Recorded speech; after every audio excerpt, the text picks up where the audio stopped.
বন্ধুরা দেখেন চুলায় কড়াই বসাচ্ছি, কড়াইতে তেল দিচ্ছি, এখন দিয়ে দেবো পেঁয়াজ কুচি। বন্ধুরা আমি চিংড়ি মাছ বোনা করবো, বড় চিংড়ি কীভাবে করি দেখুন।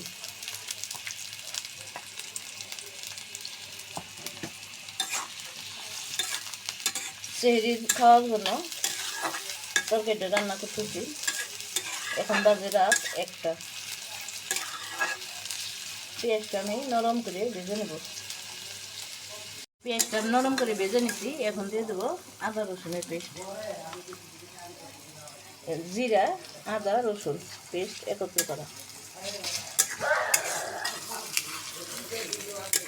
এখন আমি মশলাগুলো অ্যাড করে দিই একে একে।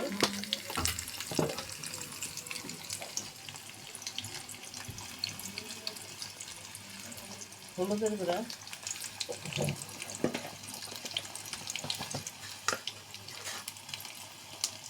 মরিচের গুঁড়া। বন্ধুরা চিংড়ি মাছের ভুনায় মশলা কম দিতে হয়, মশলা কম দিলেই খেতে খুব ভালো লাগে, বেশি হলে মশলা গন্ধ আসবে। দিয়ে দিলাম দইনা আর জিরা গুঁড়া।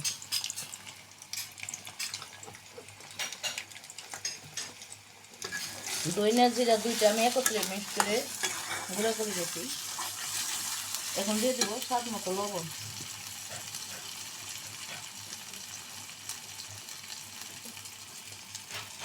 একটু পানি অ্যাড করে সুন্দর করে কষিয়ে নেব মশলাটা। মশলাটা কষিয়ে নিচ্ছি, এখন চিংড়িগুলো দিয়ে দেবো। দেখুন বন্ধুরা কত বড় বড় চিংড়ি।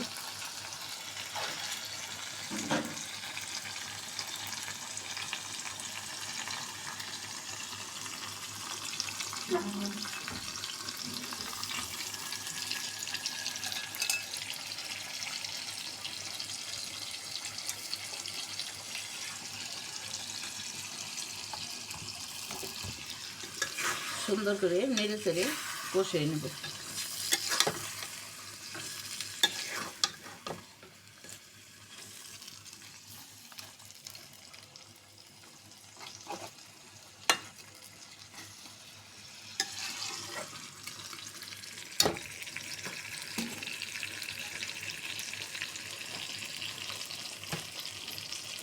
এখন একটু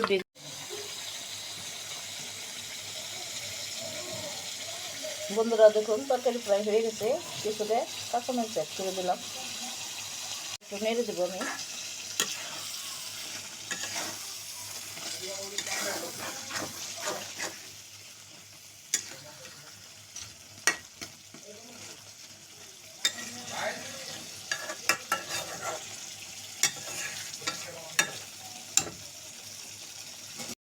আমার চিংড়ি বোনা শেষ, এখন আমি নামিয়ে পরিবেশন করব।